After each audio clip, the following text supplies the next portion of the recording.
सीता को जानकी कहकर भी संबोधित किया गया है। देवी सीता मिथिला के राजा जनक की पुत्री थी, इसलिए उन्हें जानकी भी कहा जाता है। माता सीता को लक्ष्मी का अवतार माना जाता है, जिनका विवाह अयोध्या के राजा दशरथ के पुत्र और स्वयं भगवान विष्णु के अवतार भगवान श्री राम से हुआ था। विवाह के उपरांत माता सीता को भगवान राम के साथ 14 साल का वनवास झेलना पड़ा। हालांकि माता सीता के जन्म को लेकर कई पौराणिक कथाएं प्रचलित हैं। सीता नवमी व्रत कथा। माता सीता के जन्म से जुड़ी एक और कथा प्रचलित है, जिसके अनुसार कहा जाता है कि माता सीता लंकापति रावण और मंदोदरी की पुत्री थी। इस कथा के अनुसार सीता जी वेदवती नाम की एक स्त्री का पुनर्जन्म थी। वेदवती विष्णु जी की परम भक्त थी और वह उन्हें पति के रूप में पाना चाहती थी। इसलिए भगवान विष्णु को प्रसन्न करने के लिए वेदवती ने कठोर तपस्या की। कहा जाता है कि एक दिन रावण वहां से निकल रहा था जहां वेदवती तपस्या कर रही थी, और वेदवती की सुंदरता को देखकर रावण उस पर मोहित हो गया।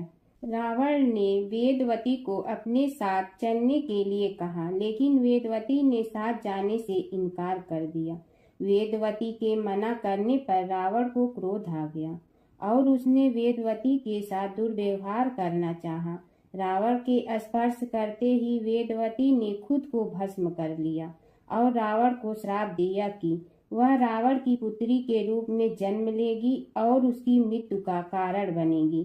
कुछ समय बाद मंदोदरी ने एक कन्या को जन्म दिया, लेकिन वेदवती के श्राप से भयभीत रावण ने जन्म लेते ही उस कन्या को सागर में फेंक दिया, जिसके बाद सागर की देवी वरुणी ने उस कन्या को धरती की देवी पृथ्वी को सौंप दिया और पृथ्वी ने उस कन्या को राजा जनक और माता सुनैना को सौंप दिया। जिसके बाद राजा जनक ने सीता का पालन पोषण किया और उनका विवाह श्री राम के साथ संपन्न कराया। फिर वनवास के दौरान रावण ने सीता का अपहरण किया, जिसके कारण श्री राम ने रावण का वध किया और इस तरह से सीता रावण के वध का कारण बनी। वाल्मीकि रामायण के अनुसार एक बार मिथिला में बड़े भयंकर सूखे से राजा जनक बेहद परेशान हो गए थे। तब इस समस्या को छुटकारा पाने के लिए उन्हें एक ऋषि ने यज्ञ करने और धरती पर हल चलाने का सुझाव दिया। ऋषि के सुझाव पर राजा जनक ने यज्ञ करवाया और उसके बाद राजा जनक धरती जोतने लगे। तभी उन्हें धरती में से सोने की खूबसूरत संदूक में एक सुंदर कन्या मिली। राजा जनक की कोई संतान नहीं थी, इसलिए उस कन्या को हाथों में लेकर उन्हें पिता प्रेम की अनुभूति हुई। राजा जनक ने उस कन्या को सीता नाम दिया और उसे अपनी पुत्री के रूप में अपना लिया। सीता नवमी व्रत कथा। सीता नवमी की पौराणिक कथा के अनुसार मारवाड़ क्षेत्र में एक वेदवादी श्रेष्ठ धर्मधुरीण ब्राह्मण निवास करते थे। उनका नाम देवदत्त था। उन ब्राह्मण की बड़ी सुंदर रूपवती पत्नी थी, उसका नाम शोभना था। ब्राह्मण देवता जीविका के लिए अपने ग्राम से अन्य किसी ग्राम में भिक्षाटन के लिए गए हुए थे। इधर ब्रह्माणी कुसंगत में फंसकर व्यभिचार में प्रवृत्त हो गई। अब तो पूरे गांव में उसके इस निंदित कर्म की चर्चाएं होने लगी, परंतु उस दुष्टा ने गांव की जलवा दिया। दुष्कर्मों में रत रहने वाली वह दुबुद्धि मरी तो उसका अगला जन्म चांडाल के घर में हुआ। पति का त्याग करने से वह चंडालिनी बनी। ग्राम जलाने से उसे भीषण कुष्ठ हो गया तथा व्यभिचार कर्म के कारण वह अंधी भी हो गई। अपने कर्म का फल उसे भोगना ही पड़ा। इस प्रकार वह अपने कर्म के योग से दिनों दिन दारुण दुख प्राप्त करती हुई देश देशांतर में भटकने लगी। एक बार दैव योग से वह भटकती हुई कौशलपुरी पहुंच गई। संयोगवश उस दिन वैशाख मास शुक्ल पक्ष की नवमी तिथि थी, जो समस्त पापों का नाश करने में समर्थ है। सीता जानकी नवमी के पावन उत्सव पर भूख प्यास से व्याकुल वह दुखियारी इस प्रकार प्रार्थना करने लगी, हे सज्जनों, मुझ पर कृपा कर कुछ भोजन सामग्री प्रदान करो, मैं भूख से मर रही हूँ। ऐसा कहती हुई वह स्त्री श्री कनक भवन के सामने बने 1000 पुष्प मंडित स्तंभों से गुजरती हुई उसमें प्रविष्ट हुई। उसने पुनः पुकार लगाई, भैया कोई तो मेरी मदद करो, कुछ भोजन दे दो। इतने में एक भक्त ने उसे कहा, देवी आज तो सीता नवमी है, भोजन में अन्न देने वाले को पाप लगता है, इसीलिए आज तो अन्न नहीं मिलेगा, कल पारणा करने के समय आना, ठाकुर जी का प्रसाद भर पेट मिलेगा। किंतु वह नहीं मानी। अधिक कहने पर भक्त ने उसे तुलसी एवं जल प्रदान किया। वह पापनी भूख से मर गई, किंतु इसी बहाने अनजाने में उससे सीता नवमी का व्रत पूरा हो गया। अब तो परम कृपालिनी ने उसे समस्त पापों से मुक्त कर दिया। इस व्रत के प्रभाव से वह पापनी निर्मल होकर स्वर्ग में आनंद पूर्वक अनंत वर्षों तक रही। तत्पश्चात वह कामरूप देश के महाराज जय सिंह की महारानी काम कला के नाम से विख्यात हुई। जाति अस्मरा उस महान साध्वी ने अपने राज्य में अनेक देवालय बनवाए, जिनमें जानकी रघुनाथ की प्रतिष्ठा करवाई। इस दिन जानकी स्तोत्र, रामचंद्राष्टकम, रामचरितमानस आदि का पाठ करने से मनुष्य के सभी कष्ट दूर हो जाते हैं। अतः सीता नवमी पर जो श्रद्धालु माता जानकी का पूजन अर्चन करते हैं, उन्हें सभी प्रकार के सुख सौभाग्य प्राप्त होते हैं। माता सीता की कथा। यह कहानी सीता माता कहती थी और श्री राम इसे सुना करते थे। एक दिन श्री राम भगवान को किसी काम के लिए बाहर जाना पड़ा, तो सीता माता कहने लगी कि भगवान, मेरा तो 12 वर्ष का नित्य नियम है, अब आप बाहर जाएंगे तो मैं अपनी कहानी किसे सुनाऊंगी। श्री राम ने कहा कि तुम कुएं की पाल पर जाकर बैठ जाना और वहाँ जो औरतें पानी भरने आएंगी उन्हें अपनी कहानी सुना देना। सीता माता कुएं की पाल पर जाकर बैठ जाती हैं। एक स्त्री आई, उसने रेशम की जड़ी की साड़ी पहन रखी थी और सोने का घड़ा ले रखा था। सीता माता उसे देख कहती हैं कि बहन, मेरा 12 वर्ष का नित्य सुन लो। पर वह स्त्री बोली कि मैं तुम्हारा नित्य सुनूंगी तो मुझे घर जाने में देरी हो जाएगी और मेरी सास मुझसे लड़ेंगी।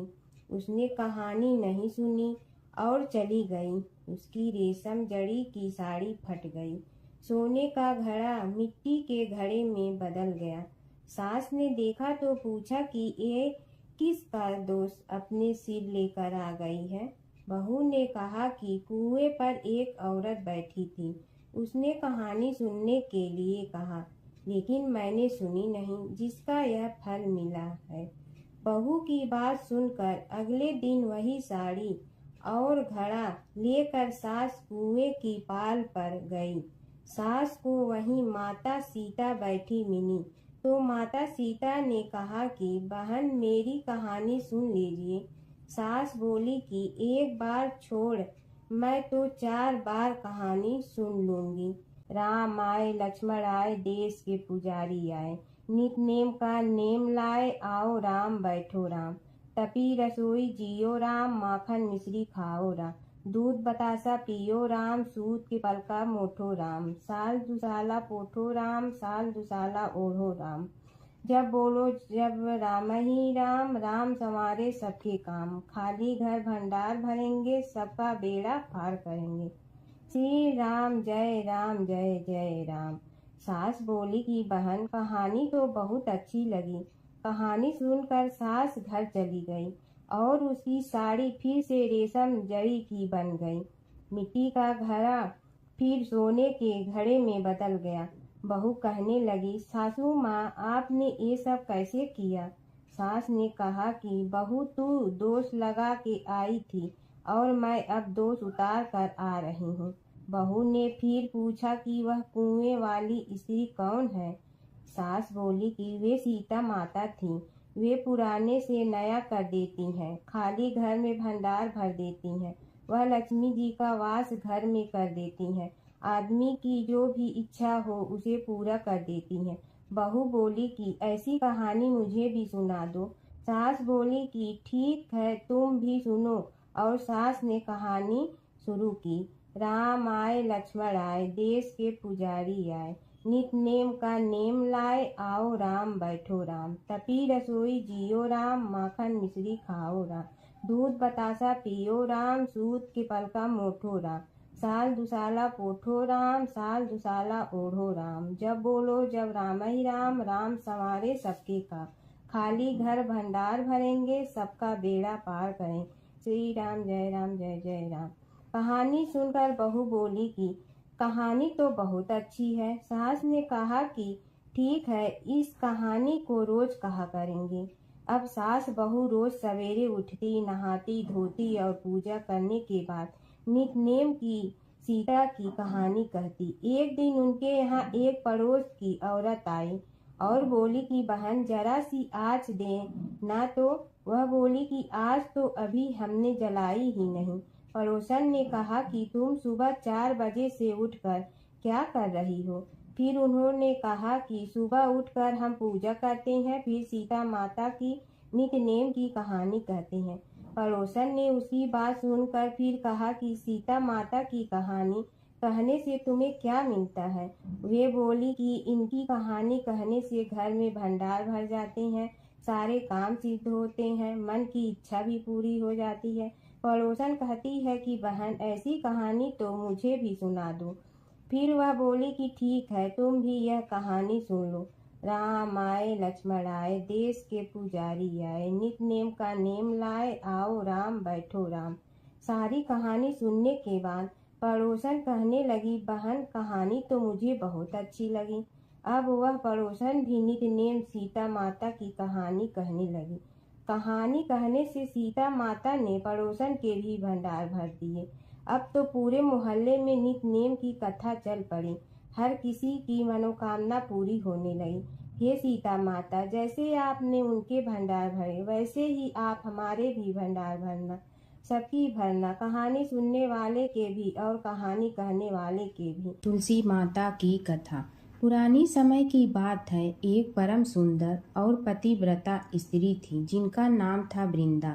वे भगवान विष्णु की परम भक्त थी और उनका विवाह राक्षस राजा जलंधर से हुआ था। जलंधर बहुत शक्तिशाली था और उसकी शक्ति का रहस्य था उसकी पत्नी वृंदा की अटूट पतिव्रता धर्म। जब तक वृंदा अपने पति के प्रति सच्ची और समर्पित रही तब तक कोई भी देवता जलंधर को पराजित नहीं कर सकता था। देवताओं ने कई बार प्रयास किया लेकिन जलंधर अजेय रहा। तब सभी देवता भगवान विष्णु के पास गए और उनसे सहायता मांगी। भगवान विष्णु ने एक लीला रची। वे जलंधर का रूप धारण करके वृंदा के सामने प्रकट हुए। वृंदा ने उन्हें अपना पति समझकर उनका सत्कार किया, लेकिन जैसे ही वृंदा को सच्चाई का पता चला उनका पतिव्रता धर्म भंग हो गया। उसी क्षण देवताओं ने जलंधर का वध कर दिया। जब वृंदा को यह ज्ञात हुआ कि यह सब भगवान विष्णु की लीला थी तो वे बहुत दुखी हुई और उन्होंने भगवान विष्णु को श्राप दिया कि वे पत्थर बन जाएं। उसी श्राप के कारण भगवान विष्णु शालिग्राम पत्थर के रूप में प्रकट हुए। इसके बाद वृंदा ने अपने प्राण त्याग दिए।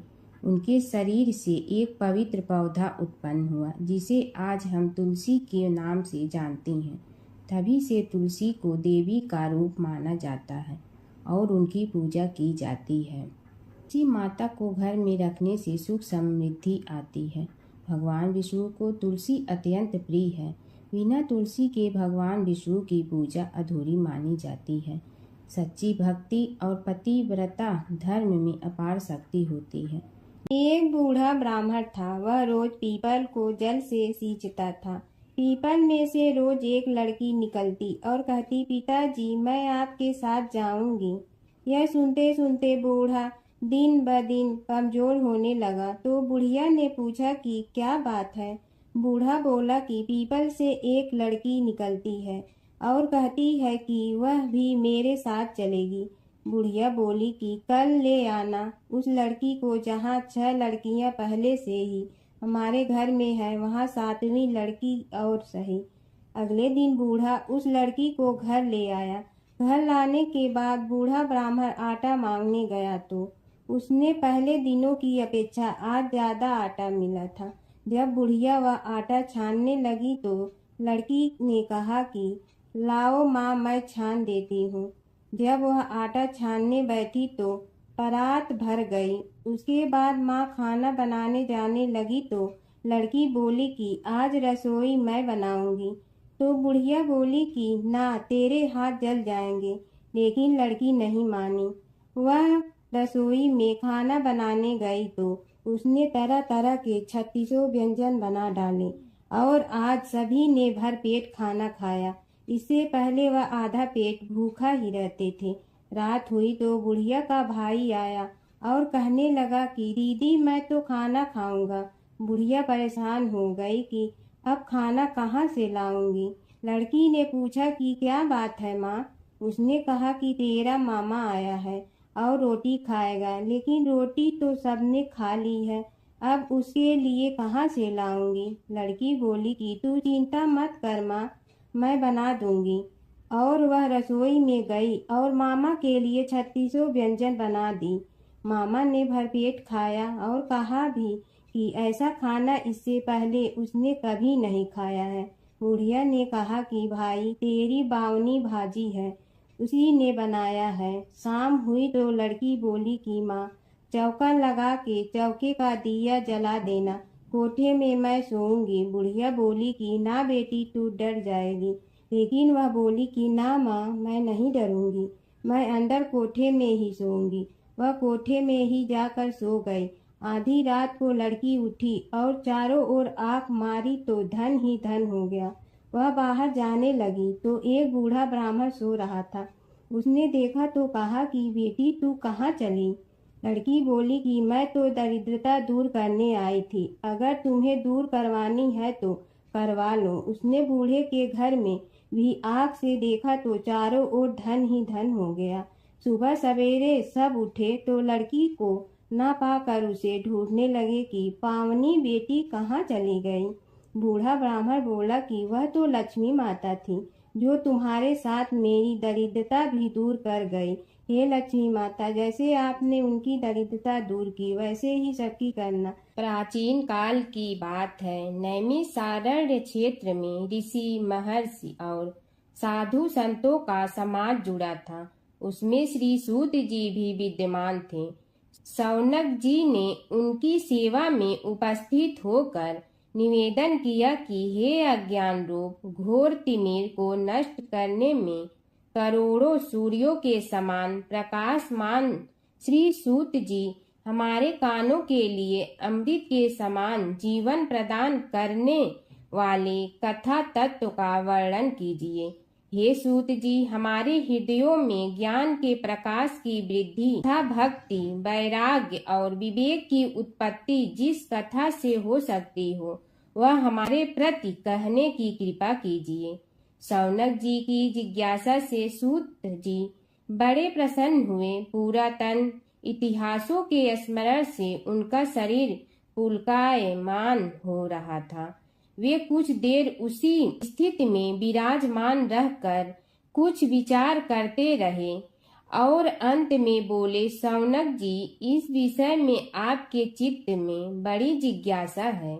आप धन्य हैं जो सदैव ज्ञान की प्राप्ति में तत्पर रहते हुए विभिन्न पुराण कथाओं की जिज्ञासा रखते हैं।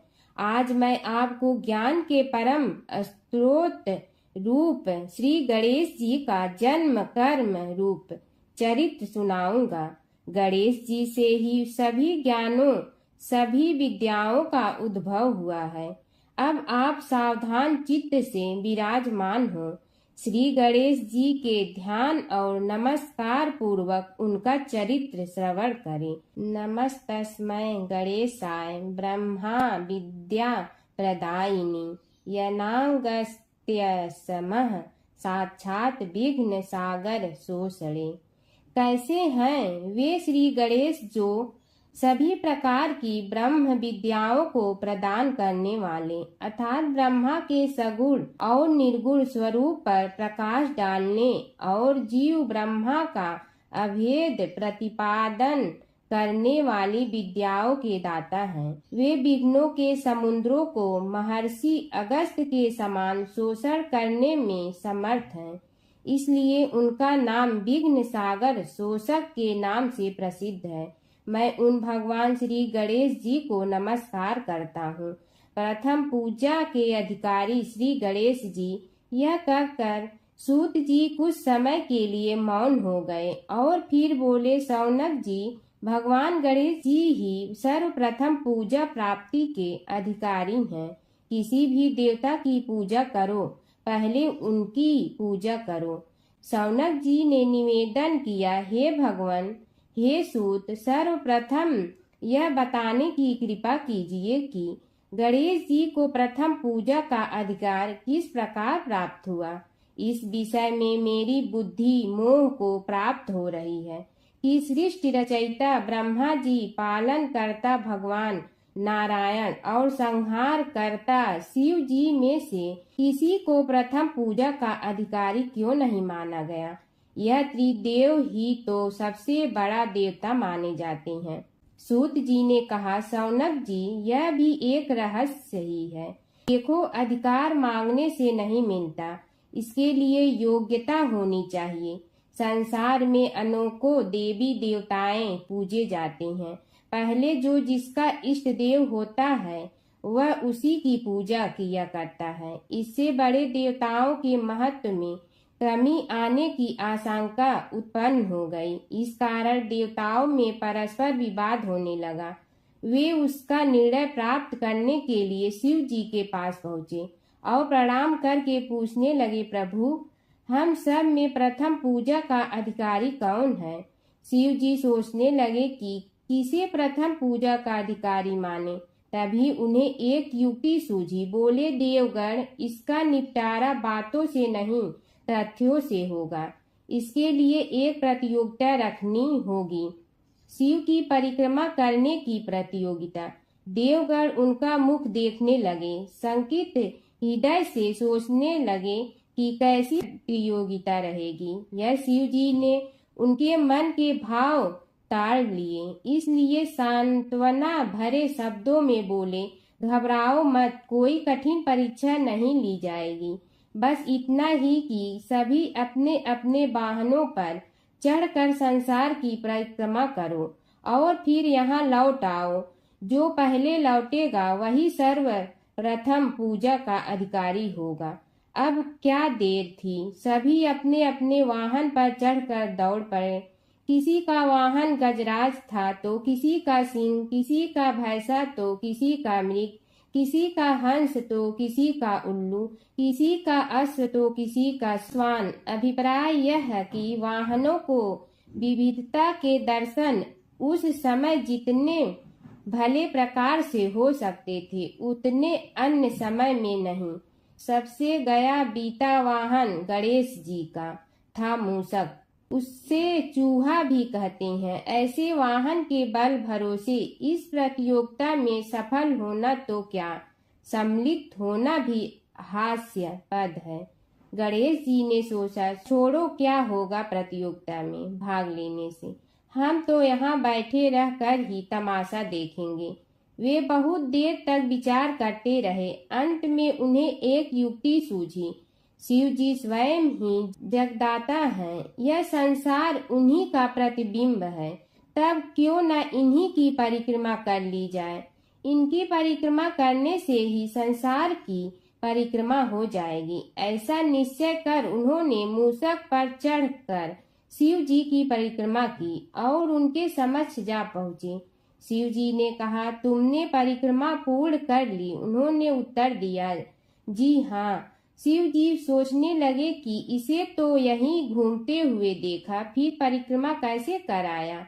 देवताओं का परिक्रमा करके लौटना आरंभ हुआ और उन्होंने गणेश जी को वहां बैठे देखा तो माथा ठनक गया।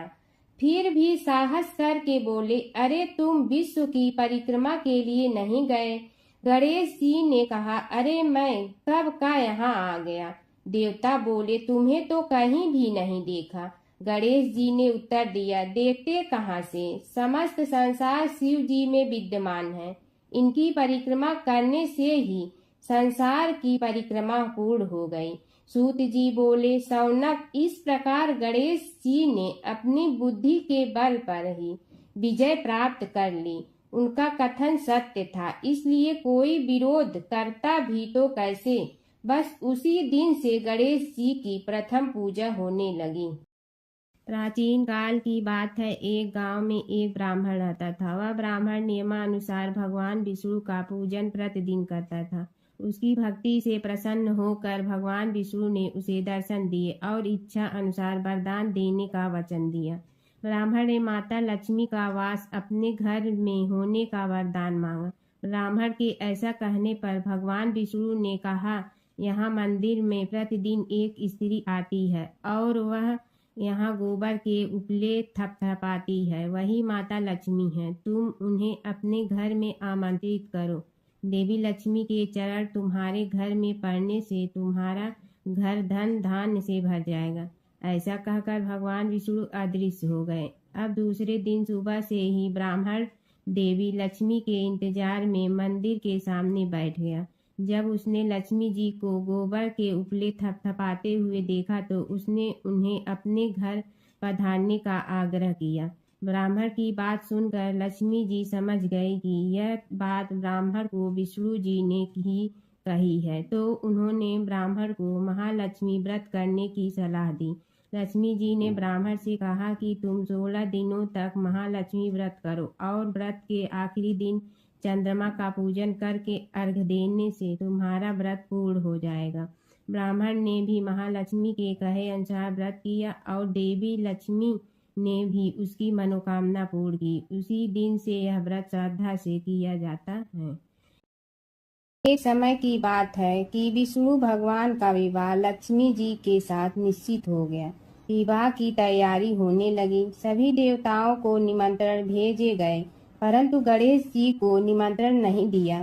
कारण जो भी रहा हो, अब भगवान विष्णु की बारात जाने का समय आ गया। सभी देवता अपनी पत्नियों के साथ विवाह समारोह में आए। उन सब ने देखा कि गणेश जी कहीं दिखाई नहीं दे रहे हैं। तब वे आपस में चर्चा करने लगे कि क्या गणेश जी को कोई न्योता नहीं दिया है या स्वयं गणेश जी ही नहीं आए हैं। सभी को इस बात पर आश्चर्य होने लगा। तभी सब ने विचार किया कि विष्णु भगवान से ही इसका कारण पूछा जाए। विष्णु भगवान से पूछने पर उन्होंने कहा कि हमने गणेश जी के पिता भोलेनाथ महादेव को न्योता भेजा है। यदि गणेश जी अपने पिता के साथ आना चाहते हैं तो आ जाते। अलग से न्योता देने की कोई आवश्यकता भी नहीं थी। दूसरी बात यह है कि उनको 1.25 मन मूंग, 1.25 मन चावल, 1.25 मन घी और 1.25 मन लड्डू का भोजन दिन भर में चाहिए। यदि गणेश जी नहीं आएंगे तो कोई बात नहीं। दूसरे के घर जाकर इतना सारा खाना पीना अच्छा भी नहीं लगता। इतनी वार्ता कर ही रहे थे कि किसी एक ने सुझाव दिया, यदि गणेश जी आ भी जाए तो उनके द्वारपाल बनाकर बैठा देंगे कि आप घर की याद रखना। आप तो चूहे पर बैठकर धीरे धीरे चलोगे तो बारात से बहुत पीछे रह जाओगे। यह सुझाव भी सबको पसंद आ गया तो विष्णु भगवान ने भी अपनी सहमति दे दी। होना क्या था कि इतने में गणेश जी वहां आ पहुंचे और उन्हें समझा बुझा कर घर की रखवाली करने बैठा दिया गया। बारात चल रही थी तब नारद जी ने देखा कि गणेश जी तो दरवाजे पर ही बैठे हुए हैं, तो वे गणेश जी के पास गए और रुकने का कारण पूछा। गणेश जी कहने लगे कि विष्णु भगवान ने मेरा बहुत अपमान किया है। नारद जी ने कहने लगे कि अपनी मूसक देना को आगे भेज दे तो वह रास्ता खोद देगी, जिससे उनके वाहन धरती में धंस जाएंगे। तब आपको सम्मान पूर्वक बुलाना पड़ेगा। अब तो गणेश जी ने अपनी मूषक सेना जल्दी से आगे भेज दी और सेना ने जमीन पोली कर दी। जब बारात वहां से निकली तो रथों के पहिए धरती में धंस गए। लाख कोशिश करे परंतु पहिए नहीं निकले।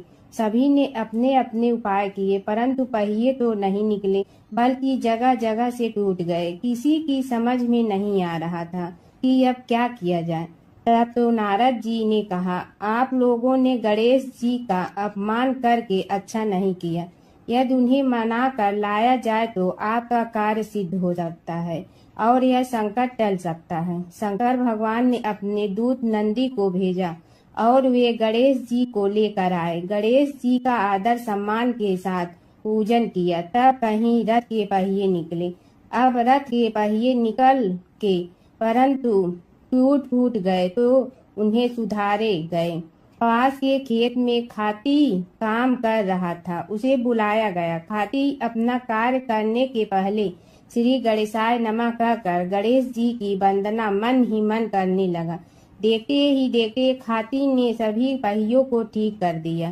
तब खाती कहने लगा कि हे देवताओं, आपने सर्वप्रथम गणेश जी को नहीं मनाया होगा और न ही उनकी पूजन की होगी, इसीलिए तो आपके साथ यह संकट आया है। हम तो मूर्ख अज्ञानी हैं, फिर भी पहले गणेश जी को पूजते हैं, उनका ध्यान करते हैं। आप लोग तो देवतागण हैं, फिर भी आप गणेश जी को कैसे भूल गए। अब आप लोग भगवान श्री गणेश जी की जय बोल कर जाएं तो आपके सब काम बन जाएंगे और संकट कट जाएंगे। ऐसा कहते हुए बारात वहां से चल दी और विष्णु भगवान को लक्ष्मी जी के साथ विवाह संपन्न करा के सभी सकुशल घर लौट आए। हे गणेश जी महाराज, आपने विष्णु को जैसे कारज सारियो ऐसे कारज सबको सिद्ध कर जो। बोलो गजानन भगवान की जय।